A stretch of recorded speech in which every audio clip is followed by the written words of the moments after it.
আপনাদের সামনে আইসিডিএস এর খুবই গুরুত্বপূর্ণ প্রশ্নগুলি তুলে ধরলাম, যা এবারের পরীক্ষায় আসার মতো।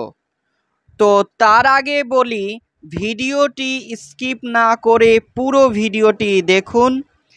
আর চ্যানেলটির সঙ্গে নতুন হয়ে থাকলে অবশ্যই চ্যানেলটিকে সাবস্ক্রাইব করে পাশে থাকুন।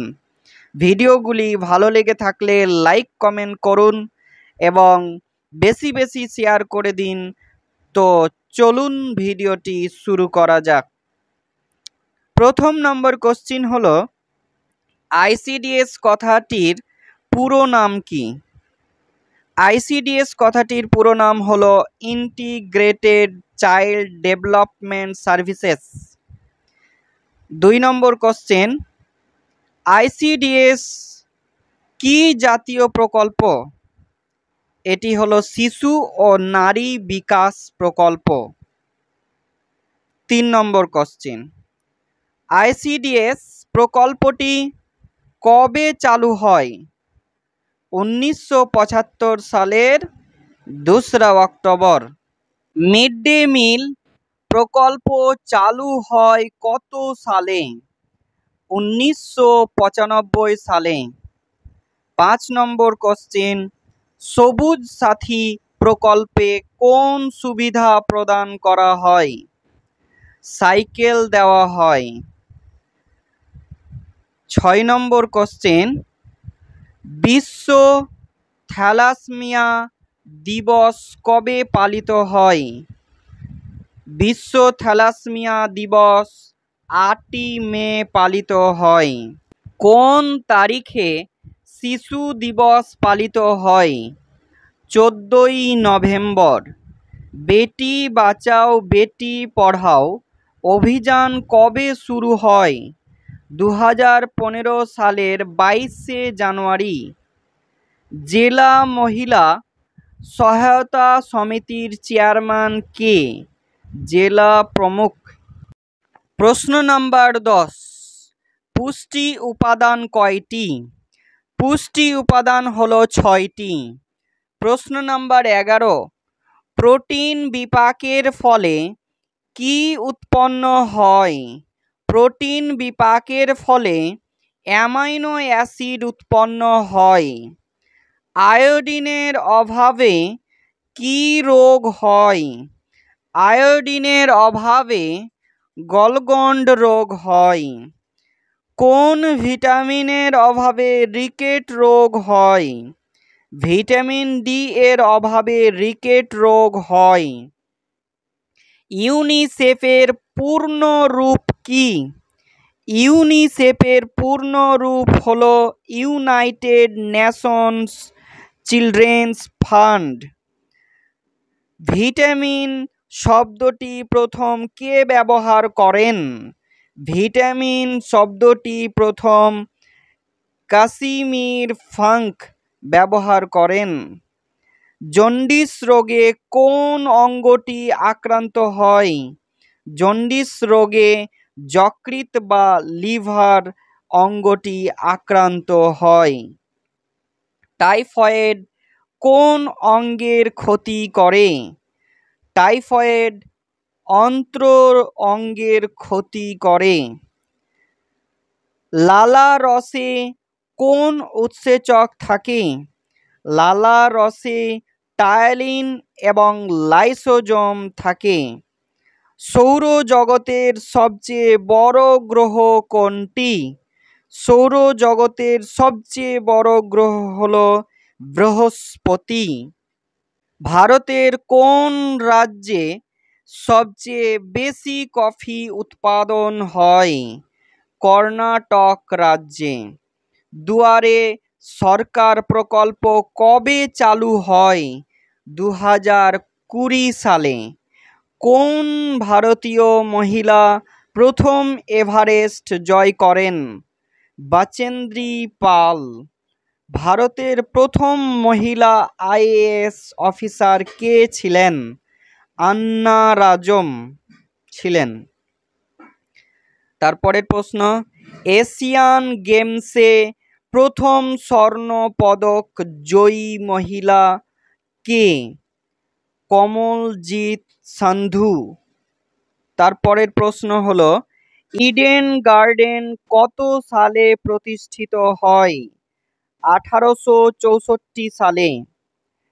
তারপরের প্রশ্ন রবীন্দ্রনাথ ঠাকুর কবে জন্মগ্রহণ করেন? 7ই মে 1861 সালে।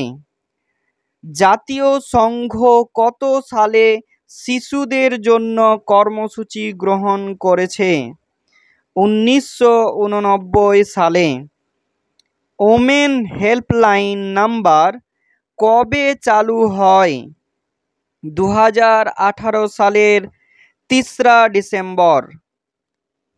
এনপিএজি এর পুরো নাম কি? এনপিএজি এর পুরো নাম হলো nutrition program for adolescent girls. ATM এর পুরো নাম কি? এটিএম এর পুরো নাম হলো অটোমেটেড টেলার মেশিন।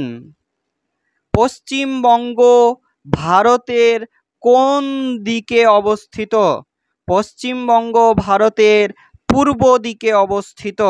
পশ্চিমবঙ্গের রাজধানীর নাম কি? কলকাতা। পশ্চিমবঙ্গের রাজ্য পশুর নাম কি? মেছো বিড়াল। পশ্চিমবঙ্গের রাজ্য পাখির নাম কি? শ্বেতকণ্ঠ মাছরাঙা। পশ্চিমবঙ্গের রাজ্য ফুলের নাম কি? শিউলি। পশ্চিমবঙ্গের রাজ্য গাছের নাম কি? ছাতিম। পশ্চিমবঙ্গের রাজ্য নৃত্যের নাম কি? গৌড়ীয় নৃত্য। পশ্চিমবঙ্গের মোট জেলার সংখ্যা কয়টি? 23টি।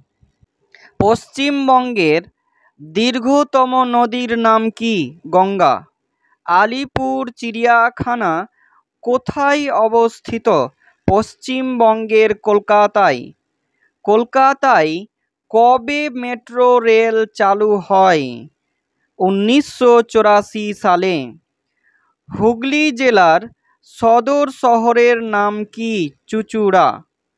পূর্বে হুগলি জেলা কোন জেলার অংশ ছিল? বর্ধমান জেলার। কত সালে হুগলি জেলা তৈরি হয়েছিল? 1795 সালে।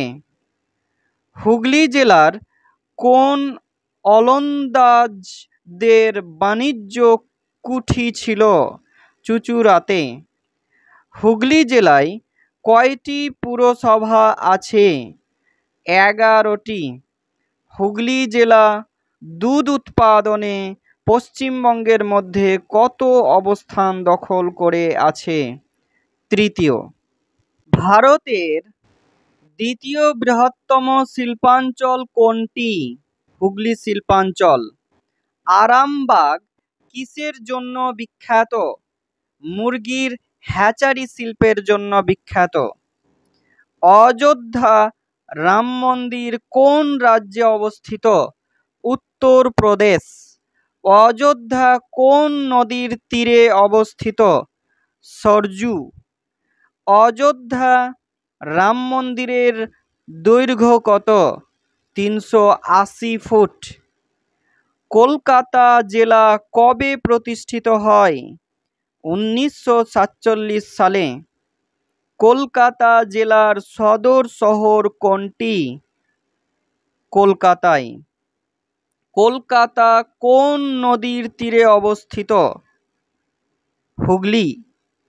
কলকাতার হিন্দু কলেজের বর্তমান নাম কি? Presidency college. চিংড়ি মাছের রেচনাঙ্গের নাম কি? সবুজ গ্রন্থি। বিদ্যুৎ পরিমাপের এককের নাম কি? কুলম্ব। বৃক্কের ভেতরের স্তরকে কি বলে? মেডেলা। বৃক্কের গঠনগত ও কার্যগত এককের নাম কি? নেফ্রন। দুধের ঘনত্ব পরিমাপের যন্ত্রের নাম কি? ল্যাক্টোমিটার। বৃষ্টিপাত পরিমাপক যন্ত্রের নাম কি? রেনগেজ। তাপমাত্রা পরিমাপের যন্ত্রের নাম কি? থার্মোমিটার। মৌমাছি পালনকে কি বলা হয়? এপিকালচার। ফিসিকালচার কিসের সাথে সম্পর্কিত? মৎস্য চাষ সংক্রান্ত বিদ্যা। শৈবাল সংক্রান্ত বিদ্যাকে কি বলে? ফাইকোলজি। টমেটোতে কোন অ্যাসিড থাকে? Oxalic acid. কমলা লেবুতে কোন অ্যাসিড থাকে? Citric acid. মানুষের বৈজ্ঞানিক নাম কি? Homo sapiens. হাইপোক্যালেমিয়া রোগের কারণ কি? পটাশিয়ামের অভাব। শব্দ যেতে পারে না কিসের মধ্য দিয়ে? শূন্য মাধ্যমে। রবি শস্য কোন মাটিতে ভালো জন্মায়? পলি মাটিতে। কোষ কথাটির স্রষ্টা কে? Robert Hooke. তো চলুন, এরকম ভিডিও পেতে অবশ্যই চ্যানেলটির সঙ্গে জুড়ে থাকুন, সাবস্ক্রাইব করে রাখুন আর ভিডিওগুলি শেয়ার করে দিন। তো চলুন, আজকের মতো এখানেই সমাপ্ত করলাম।